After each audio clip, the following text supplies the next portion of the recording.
fundamentally, how do you describe what was done on bail and more so on the reasons for it, right? Because I think, and you know, putting my work hat on, like we've had a lot of conversations about this, and especially around the messaging of it.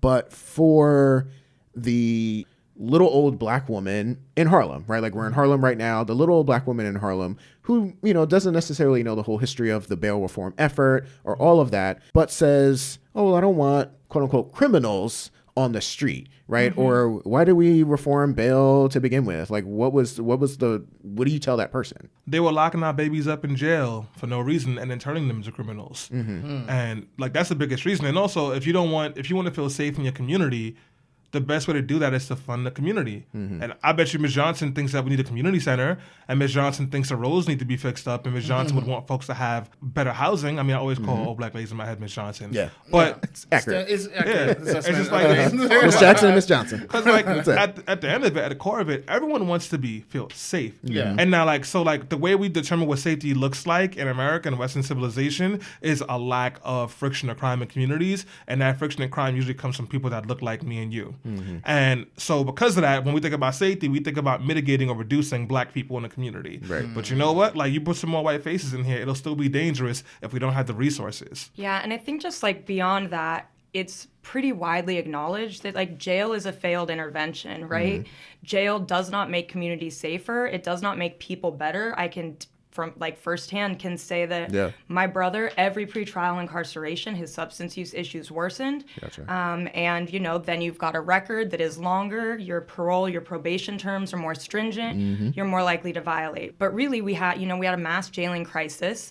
And that jailing crisis really came from the fact that, like, when we closed state mental health hospitals, we never funded community services, right? And we've never funded We just sort of housing. we're like, best of luck. It sort of feels to me, and I read somewhere that this is sort of what's happening now in a lot of cases, but it sort of feels to me like kind of people are set up to fail. And when I say that, like, folks knew what the fuck was going to happen. They knew shit was going to go down, and they wanted to prove a point. Like, for example, when we're, like, the situation that's happening since the start of the year where the new law went into effect. There's this conversation that are judges and prosecutors, are they making sure that people get out knowing full well that they're going to put themselves in a situation where they're going to have to go back in and then they can charge them for something more? Like, are they purposely saying, oh, I'm going to use this bail law to prove a point, that I'm going to take somebody who maybe should have cash bail, or somebody who should be directed to other services. But I'm going to put them in a situation where I know they're set up to fail, so that when they come back here, I can say, aha, see I told you. That new bail reform. I told you, and also put them in jail for a longer term and lock them down. And then putting it back on the government and putting it back on the people who are for the bill and for the advocates, and saying, well, you guys are making this city, this state more dangerous. Right. I mean, I think there's a lot of things going on, and like coordinated like disinformation campaign is massive. But I think one important point that is not being lifted up is like, if you look at 2018 data, you know, there were 100,000 people arrested for nonviolent felonies. And 80% of those cases were outright dismissed or they were resolved as misdemeanors, right? So when you look at the original charge, that is like so often not what the final conviction, if there's a conviction at all. If there even is a conviction at all. Like results in. 40% of violent felony charges in 2018 statewide were outright dismissed.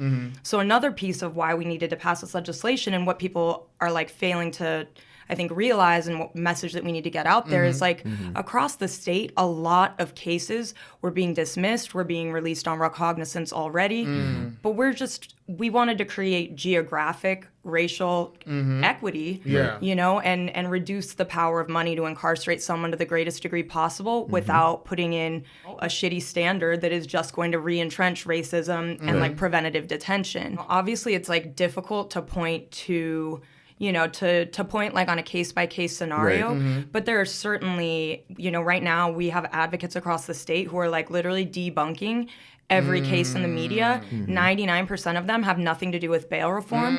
And you definitely see that judges are, whether by lack of understanding of the law or by choice, or manipulation, are often, they're often just releasing and not connecting to services, et cetera. And like I do have to question, you know, like what's happening in terms of, you know, you have someone who has an identifiable mental health issue, who has consistently had a, you know, history of mental health issues that you're releasing, which they should be released because jail makes mental health issues worse. But they're not connecting them with services. Right.